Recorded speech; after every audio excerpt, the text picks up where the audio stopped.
Welcome to Pod Studio, level up your fluency from trending topics. Today we are going to talk about AI in business, a cautious embrace. Welcome back to the Deep Dive. We're here again to sift through the noise, cut through the hype, and really figure out what matters for you. Today we're tackling a really hot topic, something buzzing around boardrooms everywhere. Private AI, specifically in business intelligence. Our mission really is to explore the promise, sure, but also the potential pitfalls. We want to help you navigate this whole landscape with your eyes open. That's right. And businesses are, well, they're quite rightly looking at AI to sharpen things up, strategically speaking, hoping to find new efficiencies, new insights. And that initial idea of private AI, it's very compelling, isn't it? You get these powerful models, but you keep your really sensitive, your proprietary data safe and sound inside your own walls. It's like harnessing all that power, but without risking your crown jewels, so to speak. Okay, right. Let's unpack that a little. Because for leaders who are already, wrestling with data governance, privacy complexities, private AI looks like a neat solution. You get the advanced analytics, but you also get that peace of mind. Knowing your HR files, your financials, your operational secrets, they're not going out into the wild. As the sources we looked at, they definitely draw a clear line between private and public AI. And yeah, that concern about letting public models chew on sensitive internal data, it's huge. Precisely. And the core benefit really is relevance. When an AI learns from your specific company data, its answers, its outputs, they become much more relevant and therefore much more effective for the people making the actual decisions. It's about tailoring that intelligence. So using these private reasoning engines, it's not just about locking things down. It's seen as the logical path for companies to get the best, the most relevant results from AI, while crucially keeping their intellectual property, their competitive edge completely safe, completely under their control. Okay, and this is where the vision, the language around it, gets really interesting, almost grand, you could say. Yeah. The advocates, they use some really compelling phrases. Deloitte, for instance, they talk about private AI being like a bespoke compass, custom built just for your business. A bespoke compass. I like that framing. Yeah. And then Accenture, they go even further.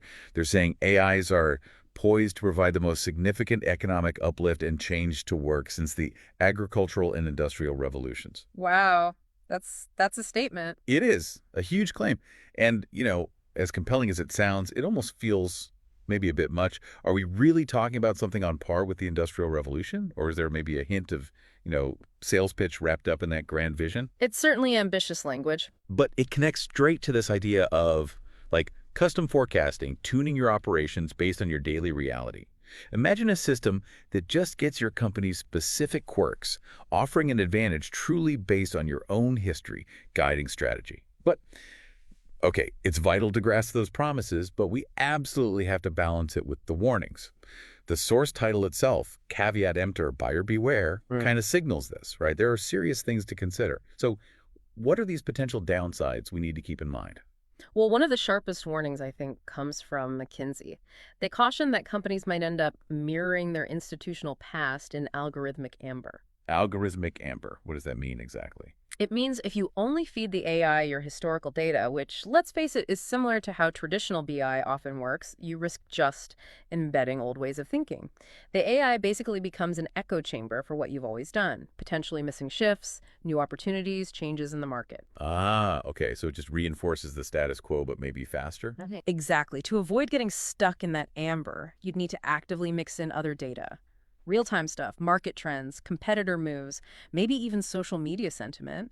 And you'd need to maybe build in ways for the AI to look for new patterns, not just confirm old ones. Or, have actual humans regularly poking holes in its assumptions.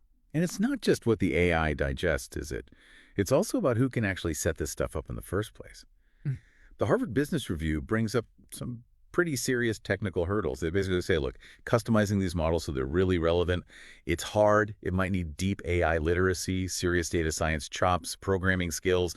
It's not plug and play. Definitely not. So what does that actually mean for, say, your internal team? Who should even be doing this? What kind of team do you really need? That's such a critical question. It means this isn't just another IT project you can hand off to anyone with server access. You really need a mix, a multidisciplinary team. Data scientists, yes. AI engineers, yes. But also, crucially, people from the business side. Domain experts who actually understand the data, understand the strategy.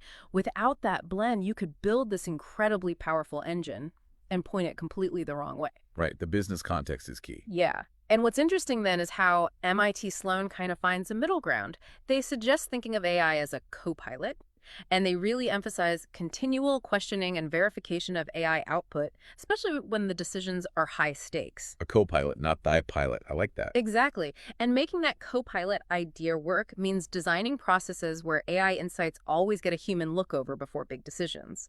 Maybe you use explainable AI, XAI, so you can see why the AI suggested something.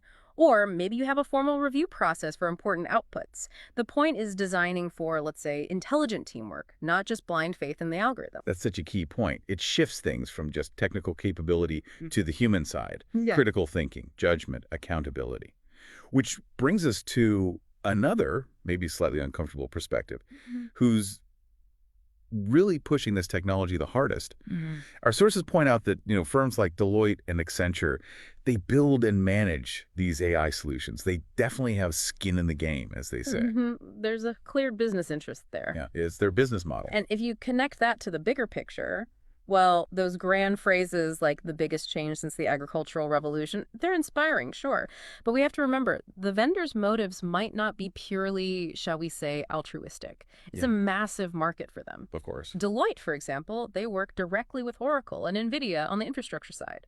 Accenture partners up with AWS, Azure, building these custom systems for huge companies. Yeah. Their whole business model leans heavily on companies adopting and expanding these AI tools. So their enthusiasm, while probably genuine, it also serves a clear commercial purpose. It's just smart business for them. Okay. So we've got the warnings, we understand the vendor angle, but let's not throw the baby out with the bathwater. It's important not to let those caveats completely overshadow the real, genuine power AI can bring to BI. So after all that caution, where does AI truly excel? What's the real advantage? Well, its genuine strength, I think, is finding patterns, trends, those statistical undercurrents much, much faster and more efficiently than any human possibly could. Just think about the sheer volume of data companies have now. Internal, external, it's overwhelming. If they lose, yeah. Right. So having software that can actually wade through all that at scale, that's a massive plus. And when I say statistical undercurrents, I mean those subtle links in huge data sets that aren't obvious to us, like maybe a tiny increase in support calls about feature X subtly predicts a sales dip for product Y next quarter, stuff like that. AI can potentially see through the chaff and surface real, actionable insights that would take humans ages to find if they ever found them at all, and probably with errors along the way. And it's not just for the data scientist, right? There's this accessibility piece that seems really powerful. Democratizing insight. AI models can understand natural language queries, plain English, basically. Exactly. Which means, theoretically, relatively unskilled personnel, people who aren't coders or stats wizards, can ask questions of the data and get predictions. Without needing SQL or complex analysis skills, that sounds like a game changer. It really can be. Think of the time savings. The sources mention considerable time saved, letting people focus on strategy rather than forming the necessary data points and manually digging through everything. But hang on. I see the efficiency gain, but are we just shifting the bottleneck? Instead of needing SQL, now people need to be experts at crafting perfect AI prompts. That seems like a different skill, maybe just as tricky. What's the real trade-off? That's a very sharp point, actually. And it loops right back to that co-pilot idea. The interface might seem simpler, but the cognitive skill needed, it changes. And this is where both McKinsey and Gartner chime in again, warning about overconfidence and data obsolescence. Okay, explain those. Well, data obsolescence is straightforward. Old data might just be irrelevant for future strategy. Markets change, customers change, tech changes. Data from 5 years ago might be useless or worse, misleading. Overconfidence is maybe more insidious. It's when people just trust the AI's answer without digging deeper. Or they ask a poorly worded question and take the resulting answer as gospel. Ah, okay. Believing it just because the AI said it. Precisely. And this is exactly where the human skill becomes vital again. The skill isn't typing, it's critical thinking. It's knowing if the question you asked was actually the right question to get the insight you need. You're right, it's about precise articulation, not just technical query language. That feels like a really critical distinction. Yeah. The quality of the AI's output is totally dependent on the quality, the intelligence of our input. Let's make that concrete. The source material gives a great example of query specificity. It contrasts something vague like, base your findings on our historical data, with something much sharper, like, base your findings on the last 12 months sales data, ignoring outliers that differ from the mean by over 30%, although do state those instances for me to consider. The difference in the results you'd get from those two prompts must be enormous. Absolutely monumental. That level of precision is absolutely critical if you want genuinely effective, trustworthy AI output.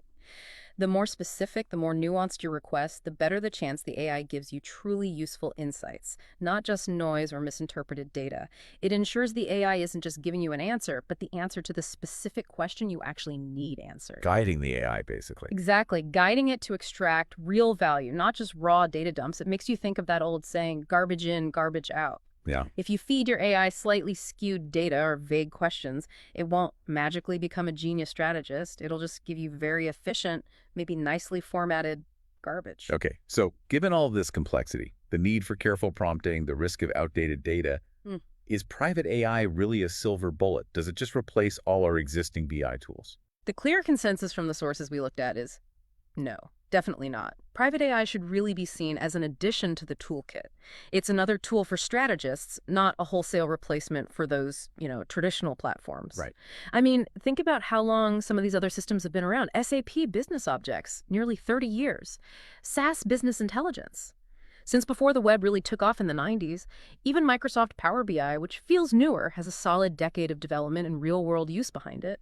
These systems are, well, they're mature. They're battle-tested. They have track records. Exactly. And while those traditional tools like Power BI are fantastic at reporting what happened, showing dashboards of past sales, inventory, etc., AI, especially generative AI, is more geared towards predicting what might happen or even suggesting actions. It's less historical reporting, more proactive, predictive insight, often finding patterns no human, no rule-based system was ever told to look for. But AI, in its current form for this specific business use, it's just not at that level of maturity yet to completely take over. That makes a lot of sense. So it's about smart integration, isn't it? Adding capabilities. Our sources really hammer home the importance of keeping humans in the loop. Control, oversight, Absolutely. being able to audit, to tweak the model's inputs, understand its logic. Just like you would with Oracle BI or similar tools. You can't just treat it like a black box, set it running, and hope for the best. You need to grasp how it gets its answers, to really trust them, to leverage them properly. Trust but verify, essentially. Yeah. So maybe your existing BI tools remain the source of truth for standard reporting, while the private AI acts like a smart layer on top, offering alerts, forecasts, maybe that natural language query function augmenting what you already have. More like a symbiotic relationship than a hostile takeover. That's a great way to put it. A symbiotic relationship. And while it's not a silver bullet for everything, there are definitely specific areas where AI's speed and depth with real-time data give a clear advantage. Online retail pricing mechanisms, that's a perfect example cited. AI can adjust prices on the fly based on competitor moves, inventory, demand, even who's browsing, way faster than traditional methods. Dynamic pricing. Yeah, or think about supply chains. AI could analyze weather forecasts, geopolitical news, even social media buzz to predict disruptions and proactively reroute things or adjust stock levels. That's something traditional BI focused on past performance just can't really do at that speed or scale. So it really feels like the takeaway is that AI, both public and private, for this kind of serious business analysis, it's still very much first generation. Does that sound fair? I think that's absolutely fair. We're still in the relatively early stages, which means for anyone jumping in now, the advice from our sources is pretty consistent. You really need to temper the enthusiasm of AI and AI service vendors with practical experience and a critical eye. Right, balance the hype with reality. Exactly. The potential is enormous, no doubt. But approach it with balance. Understand the strengths, but also be acutely aware of the current limitations. And that critical eye means asking not just what can it do, but what should it do? And how do its outputs actually line up with our strategy and, frankly, our common sense? This has been incredibly insightful, a real deep dive into private AI for business intelligence.